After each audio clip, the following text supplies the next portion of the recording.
Hello, everybody, and welcome to another episode of vBrownbag. Today we have Joe Silvagi at VM Prime on Twitter, and he has a very special session today, which is Ask for the VCDX process, the chance to ask the panelists all your burning questions. Uh, I'll let Joe introduce himself in a little bit, but just some quick notes. You can get in on the conversation during the recording, and after the recording, you can tweet to us at vBrownbag. We have several channels. You can also use the hashtag at vBrownbag or hashtag vBrownbag or hashtag VCDX. And remember, we have several sessions. The US is our most popular one on Wednesday night, but we don't normally do EMEA on Tuesday, Latin on Thursdays in Spanish. So without further ado, I'm going to send control over to Joe. And Joe, go ahead and introduce yourself. I think you're pretty famous, but maybe someone doesn't know you. So hi, everybody. My name is Joe Silvagi. I'm VCDX number 175, both DCV and NV. I am a solutions architect in our customer success organization at VMware. Been at VMware for coming up on 5 years now. I'm an active panelist and a big contributor to the VCDX program. So let me get this shared here.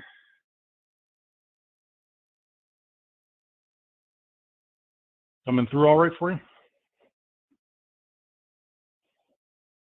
All right, so in talking with a few of the people over at the vBrownbag, I wanted to get the opportunity to kind of get to the broader community around the VCDX.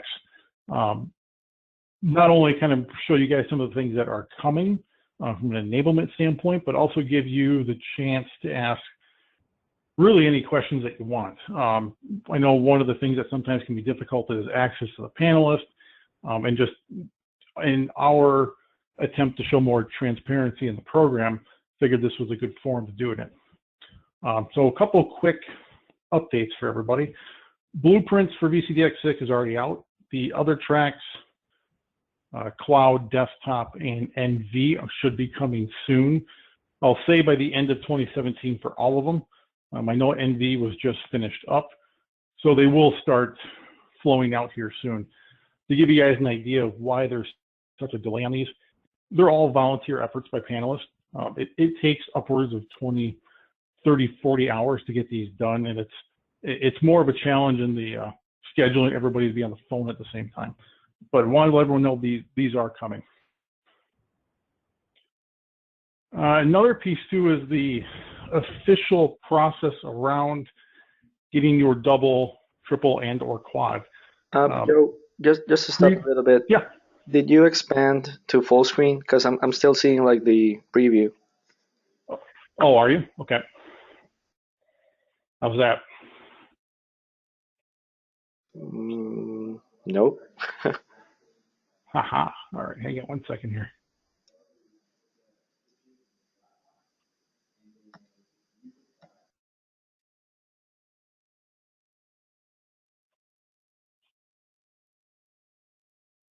So you're not seeing anything at this point? I do see, but I still see the first slide highlighted, and I see the thumbnails on the left.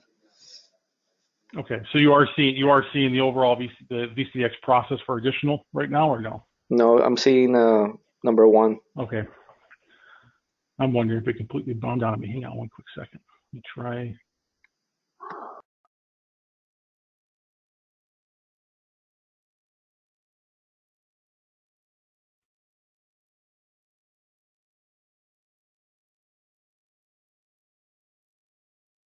Well, yeah, I completely bombed out of the session. Do you want me to take back control and make you presenter again? Because I do see. Yeah. Take back, send it back over and see if we can get it going. No worries.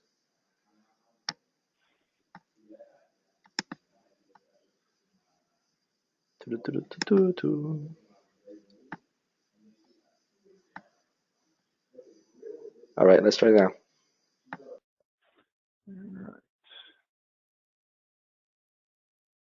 All right, seeing it now? Yep. Just if you want to present full screen, and that should be good. Okay, seeing it in full screen? Nope. But at least I see it change this time. We'll leave it in small screen for now for the Yeah, sake of functionality at this point. So are you seeing the VCDX process for additional at this point? I'm seeing blueprint updates. All right, we're going to do this without slides, I'm guessing. No, it seems to be Yeah, whenever you try to do the full screen, it freezes. All right, go ahead and take it back. I'll just won't do full screen. Exactly. Sorry about that. Oh, it's all good.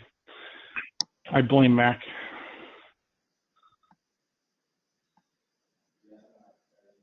Yeah, for some reason.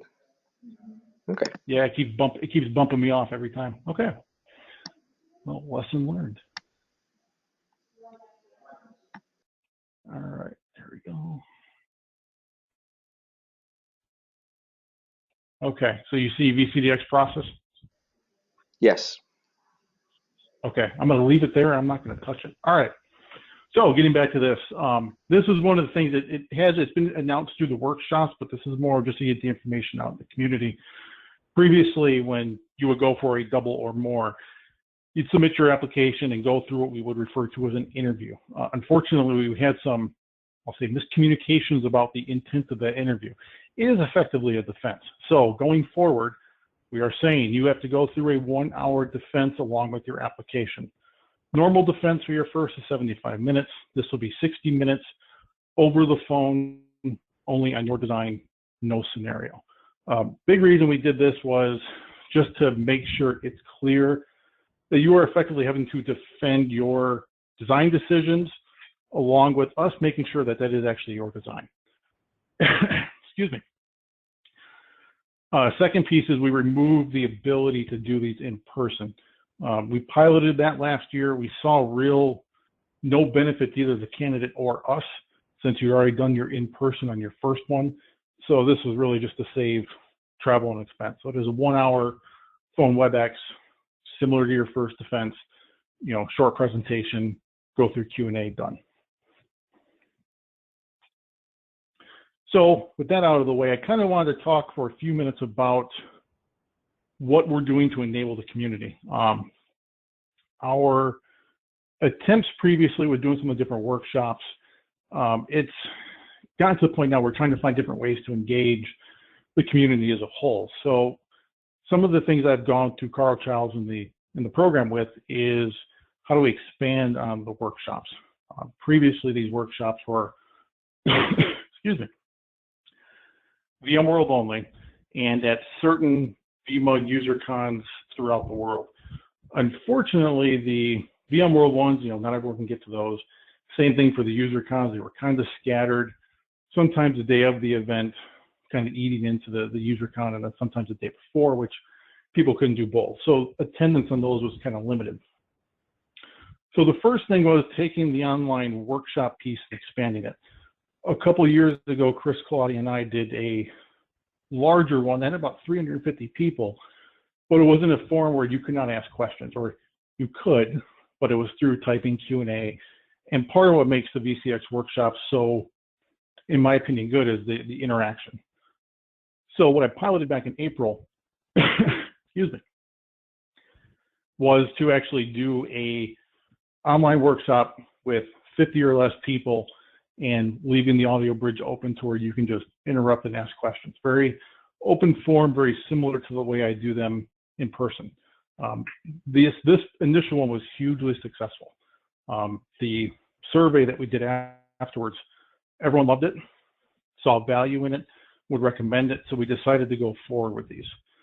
So we did 2 last week, and then from here on out there will be 1 every 4 to 6 weeks.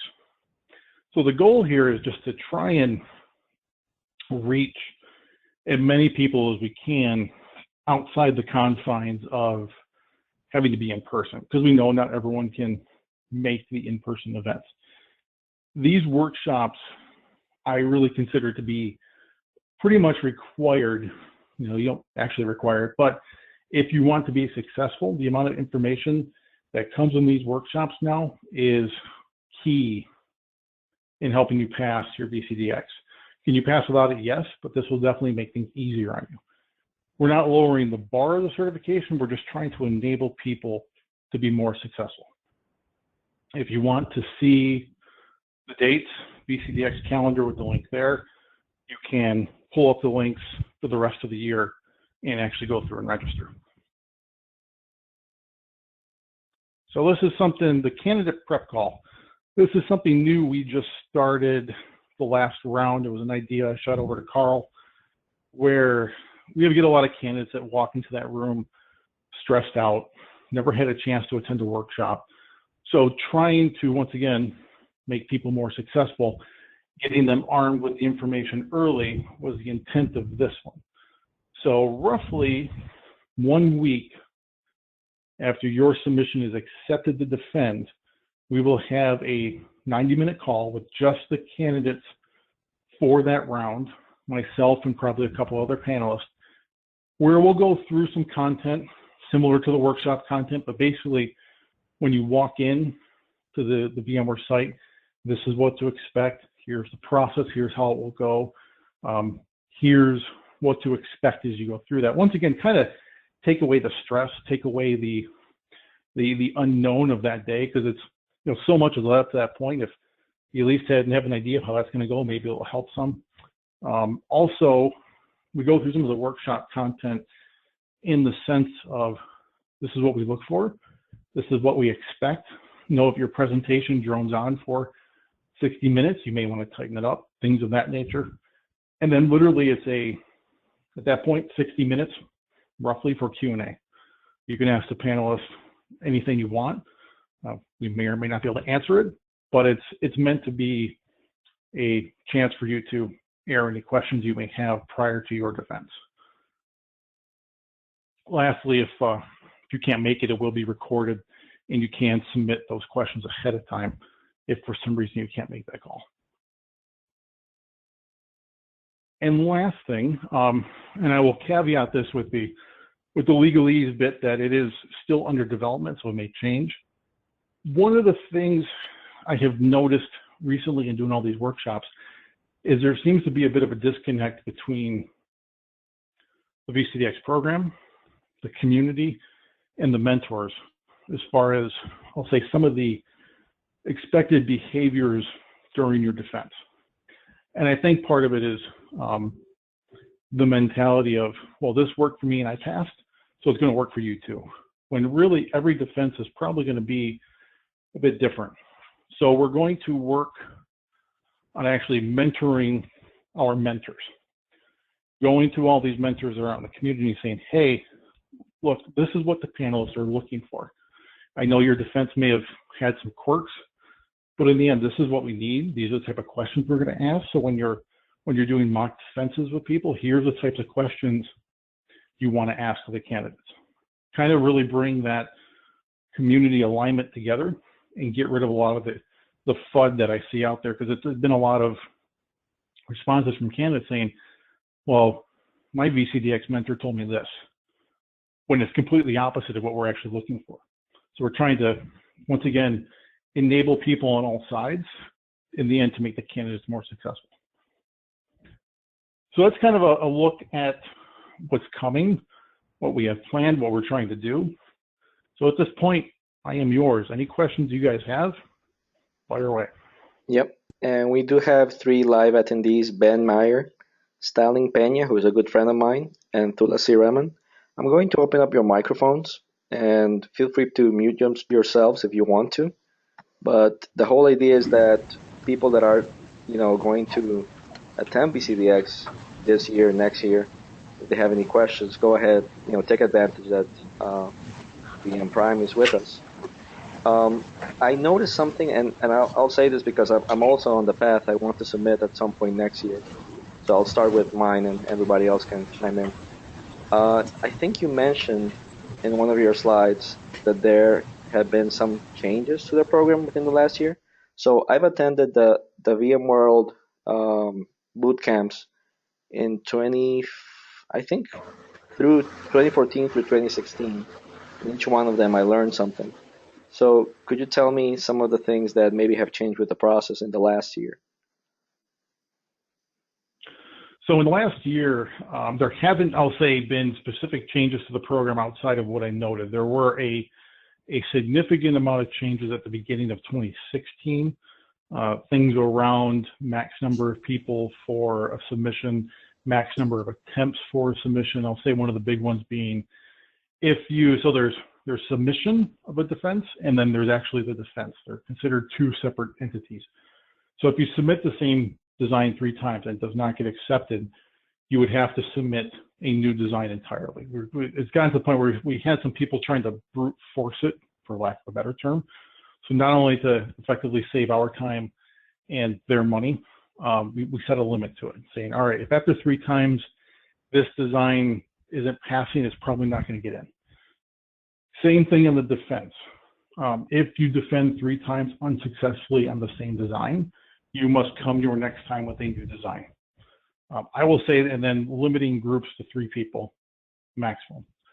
Those were probably the 2 biggest changes last year. As far as changes now coming into 2017, it's really around the double, triple process and quadruple. Outside of that, there have not been too many, what I'll say, changes to the overall process in the program. It's more now around the enablement side. Very cool. And one other question that I had, and this is, you probably know Niran Devenchan and Agustin Malanco, who are panelists, and they are really close to the New York community. So I remember specifically they told me, as panelists, we cannot help you. So could you tell us a bit about the line that panelists have to deal with? What can they say? What can they help us with? Yep. Yeah, I know Niran and Augustine quite well. So as far as that line, panelists cannot be mentors. Mentor meaning we can't do design reviews, we can't partake in mock panels. That is it. We can do anything else as far as a mentoring aspect, but we can't look at your design and give you direct feedback on your design. We can't sit on a mock panel and give you questions. Outside of that, a panelist can help you with anything else. I offer to people quite often, if you have questions on the program, if you have questions on, is VCDX right for me? General, what do you suggest kind of questions. I am more than happy to help, and you'll find that most panelists are as well. Very cool. So overall, program questions, psychology questions, I guess, blueprint questions, that's fine, as long as we're not discussing or doing, particular designs or mocks. They can guide, they cannot be a mentor, they cannot be a mock panelist. Yeah, and one of the gray areas that I do kind of, I'll say, walk along at times is people asking me, is this a good design?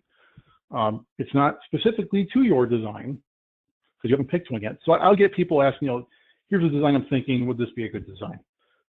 So I do answer those questions fairly often, and just to say it now, I'll say anything that you do different. If it is a design where you did something crazy and wild because of some requirement and constraint, that makes it a good design. If it's something very cookie cutter, very plain Jane, you either had way too many constraints or none at all, it is most likely not a good design to use for the VCDX. We want to see how you think outside the box. We want to see your ability as an architect. Yep, and I also imagine when people are reviewing design after design, they want to find something interesting and cool that they can dig into, right? Yes, exactly. Okay, so we have some questions from Stalin, and I don't know, Stalin, if you can talk at the moment or not. If you want to, you can totally unmute. Okay, you can't. Okay, no worries. I'll ask the question for you. So Stalin has a couple of questions, mostly on submission deadlines. Will there be more submission deadlines after September 2017? And what is the plan for submission dates for 2018? So I'll do the 2018 one first. That they don't determine until the end of the year, but it is generally on a very similar cadence as the years before. There is generally one submission per quarter. That is, I'll say, the rough guideline. You will always see one roughly every 3 to 4 months. And Partly the reason they pick them is they have to kind of hop around some different events, whether it's VMworld or internal events that the panelists are heavily involved in. So that partially dictates where they land. But those haven't been determined. They won't be determined until probably late Q3, early Q4 of this year. As far as the submissions this year, everything that is set up on the VCDX calendar is what is set for this year. If there is a large influx of submission, or people wanting to go, or we're starting to get too many submissions for a certain submission date, they will add them as needed, but it's really on an on-demand basis. So what is up on the VCDX calendar is what's set for the year. You can technically submit your design anytime. You don't have to really wait for a submission date. The only thing is we won't guarantee that you'll get a response until the set submission period scoring is supposed to hit. You may not. It totally depends upon panelist availability. But if you kind of fall outside one of those windows, my suggestion to you is, if you're not going to make it, submit it, send an email to vcdx@vmware.com, explain the situation. They may be able to do something for you. Yeah, very good. Here's another follow-up question. Well, and this probably falls into the same thing I was going to ask. Now, normally the defense locations are Palo Alto. I've seen some defenses being done in the UK. Stalin is asking, are there any plans to do defenses in the East Coast? I think I also saw some in Colorado, right? Yeah, so that's actually been one of the things many of the panelists brought up to the program, just because of frankly, the T&E costs of Palo Alto are astronomical. So we did a run in Broomfield this last go around. So Broomfield, Colorado is much cheaper than Palo Alto. I think that was kind of a pilot to see getting everything set up with the new back-end team that we have to make sure everything went smoothly. I would say since that one did, you're going to start seeing them in other locations more and more, potentially Cambridge, Massachusetts, and Austin, Texas. I would say the other two locations potential. So I would say in the U.S.-wise, it'll be one of those 4 locations going forward. As far as the method by which they pick, that is completely up to the program management. And I think part of it too is depending on some of the panelists' availability. So we give them our availability far in advance. And if, say, all the California-based panelists are unavailable, they'll most likely move it to another location and vice versa. As far as outside the U.S., Staines UK is going to be sticking with that one for a while to come. And I know with the price increase, one of the goals was to get additional locations in APJ and more defenses APJ. So as it is right now, it's either Singapore or Sydney, depending on how things land. So that's something that hopefully will increase and spread as time goes on. Yep. And one thing that I've noticed is if there's several people that are near to one location, they can start asking Carl. They can start lobbying to have defenses. Like in this case, the UK. I think there were several that were willing to defend in the UK. So if it's done with time, normally, people can actually try to accommodate.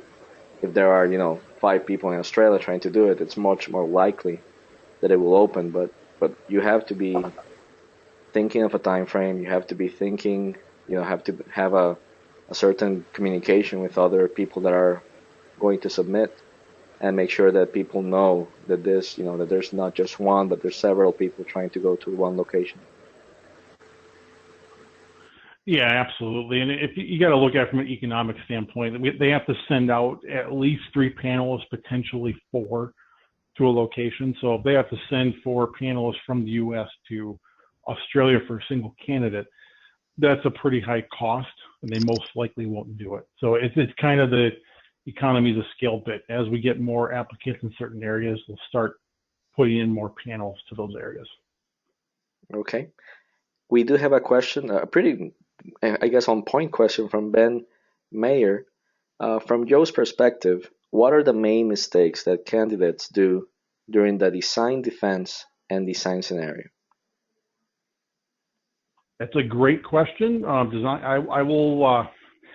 This could be a long answer. Yeah. So I will give you at least from my perspective, the top ones that I run into as a panelist. So first one, and this is one I've added to the workshop as its own slide, is out of scope and next phase. Now, in reality, in the real world, that is a completely normal thing. Customer engagement will say, this is next phase, don't worry about it now. What happens in the terms of the VCDX defense, if you say next phase, all of your recoverability, customer's not worried about backups until 6 months from now. While in the real world, that's fine, completely valid. In the terms of the VCDX, that's a big problem, because now you just completely next phase a section of the blueprint, which blueprint equals scoring, so we can't score you on it. So if it's a design that you have that's real and it was a next phase, what I will tell you is add that to the design. Don't go into full detail. Just say, you know what, customer says this is next phase, but if we were to do this now, this is what it would look like. Because not only do you hurt your chances getting to the defense room, you're now wasting time in the defense room. So that's a big one that's come up lately. Another one, once again, come on the whole time bit, is the presentations. If you look at the blueprint, and I'm pretty sure this is the exact quote, executive level overview. Your presentation should be 10 to 15 minutes tops, CX level person, director, VP. If you start getting into BIOS revisions and driver levels in your presentation, what's a CX level going to do? They're going to start checking their phone. Remember, the panelists have already read your design when they walk into that room. They already know it. They've already got questions lined up. Your goal here is to kick it off. So high-level overview, key requirements, key constraints. If you have 50 requirements, don't read them all to us. And I'm saying this because this type of thing does happen. Pick your top 3 or 4 of each. So high-level executive overview. That's big mistake number 2. And that's not so much a bad thing, but it's a big time waster. And that 75 minutes goes really quick in that room. A few other things, I'll switch to the scenario side of it. Not listening to the panelist, being unable to stick in the logical space. We're all techies. We want to go where we're comfortable. We're comfortable in the tech. That's all the nerd knobs and features, when really the scenario is meant to be logical level. So stick to the logical. Listen to those answers from your panelists and use the information we're giving you. If you're not getting the information you need, ask very poignant questions for it. Don't turn it into a sales session. Find the requirement you want to hit, focus on that requirement. Don't try and finish the whole design. You've got 45 minutes. There's no way you're going to do that. We want to see your process. We're interested in what's going on in your head, how you got from point A to point B. So focusing on that. I could honestly go on for 2 hours on this topic. Last one I will throw out there is risks. People are so focused in general on how the solution is going to work. No one thinks about how it can fail. And, in general submissions I receive, it's the standard set of risks. The customer is not trained on this product, that's a risk. That type of stuff. What I really want to see is, if you designed the solution a certain way and you made a decision, you justified it, this is how it's going to work. What happens if that piece stops working? What's the risk to not only that decision, what's the impact to the business in your business requirements? I want to see that kind of level of thought. And people completely skip over that in general. So if you look at the blueprint, risk and risk management is on there. So that's another area that's, I'll say, fairly heavily missed. What I suggest to people there is, as you're building out your design, you can include this in your documentation or not, not required. As you make a decision, list a couple other different ways you could have made the decision, and then what are the risks in any type of failure or person breakdown on the process, whatever it may be. Make that kind of thought tree and have that information ready, not only for doing your design document, but that will come in very handy to have in your head come the defense. Those are excellent answers right there. Um, I'm gonna dial in on something you said, especially when you start your defense. And yes, you are doing a high level overview. You are focusing maybe on the things that are very interesting about your design. You have all the supporting material in your presentation. Should you plan on making a short presentation and then letting the panelists guide where they are interested?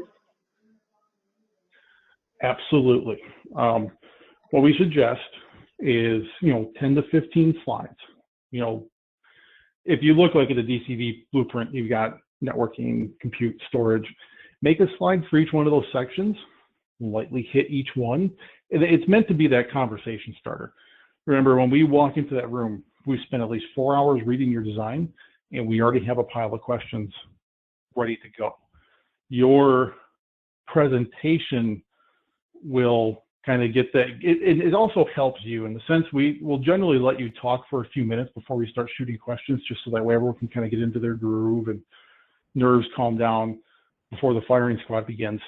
And at that point, if you start talking about your network design, and I may have like 5 network questions piled up, that's a great point for me to jump in and start asking. So it's really meant to be that, just that kickstart. If you start getting super detailed in it, what happens is you may be talking about something you covered very well in your documentation that I have no questions on. So now you're up there talking about something that you already covered in the document that I don't need to know anymore, but now I can't ask the 5 questions that I have. So that's why it's an issue for people that get super detailed and avoid the high level. Your backup slide bit, that's fine. If you want to have, I think on my defense, they have like 60 backup slides. Have those there, have them at the ready, but you don't want to go through that in your overview. Very good. And let me double check on Twitter and Slack if I have anything else. What other advice do you think you want to put out there? Especially because, this is a YouTube channel. A lot of people will see it at some point, especially through the years. Oh, where to begin? I would say make sure that as you go down this process, as you decide to really look at doing the VCDX, there's only 250 some, and there's not 250 some because there's not people out there that can't do it. I believe there are many thousands of people that are more than qualified to be a VCDX. The problem is time. It is a time commitment, and generally time is something that most people are lacking. So if you're going to sit down and start this, make sure you have the time budgeted, you have the commitment to go through and do this. But what I will tell you is that from my personal experience, I would not be where I am in my career today without it. Just like people invest in their futures with classes, going back to school, whatever it may be, training to improve themselves, this is the same thing.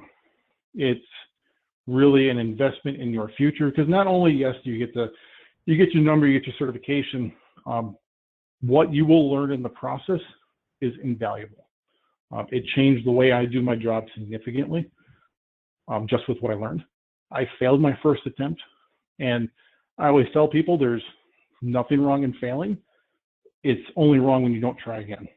You will learn a lot as you go through this whole thing. I learned a lot in my first failure.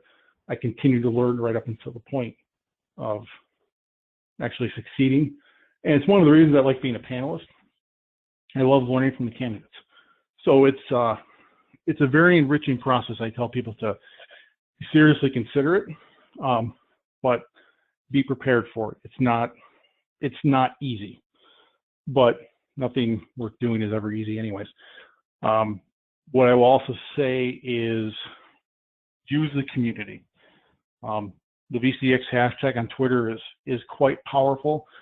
Greg Robertson's group, the Slack channel I've heard about, get with other people that are pursuing the VCDX. They're going to be your best resources when it comes to forming small study groups, getting people that are on the same track as you. And since they're invested in their own, they're going to be invested in helping you. So it's that teamwork thing. Those are, for me, it was key. It was very helpful to have that insight from my teammates, have someone to work with going through the process. It would have been much more difficult going through it alone. So I highly recommend looking at that as well. And honestly, reach out to panelists. So I'll end with that. I'm out on Twitter. There's quite a few panelists out on Twitter. We want more VCDXs. I know it's always been out there for years, even before I got mine, it's a bit, people think it's this elitist club where we don't want more VCDXs. All of us do this volunteer. We don't get paid for it. We don't get compensated for it in any way. We want more VCDXs. I wouldn't be doing the workshops and all the other things if we didn't want to help the community succeed. Reach out to a panelist. If you have questions, ask. A lot of us are more than willing to give you insight, give you help, because in the end, the success of the VCDX program is your success and it's VMware success. So we really do want to help the community grow. So please reach out. And I'll end on that note. Yep. And I have to echo that, because ever since I passed my VCAP design and I got basically the VCIX for 5, I've had at least 5 VCDXs that have offered their time to me. And like you said, time is the most important thing in the world, right?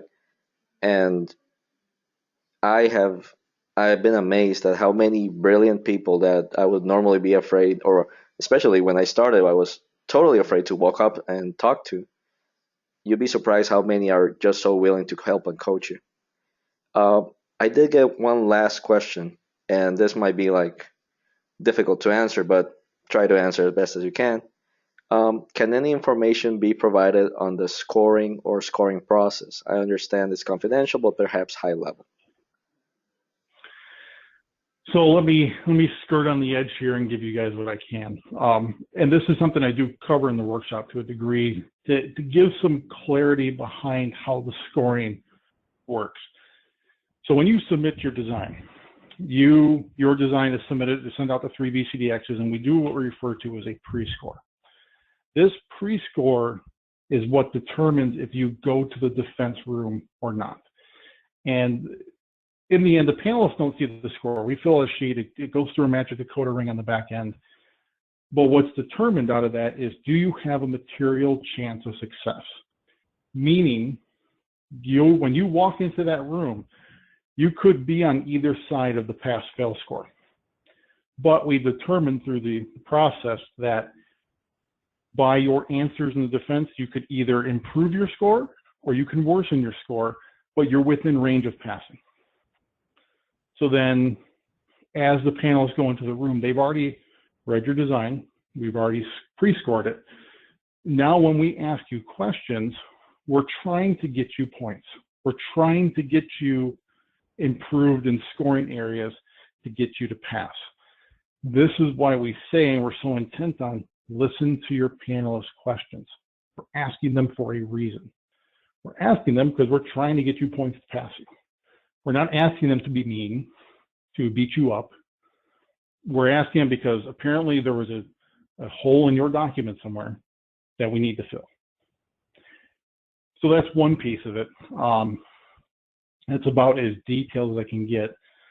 On the scenario side, and this is something that it is a misconception in the community, and I approach this in the workshop, but I'll touch on it here, is that you do your design defense, you leave the room, take a break, come back.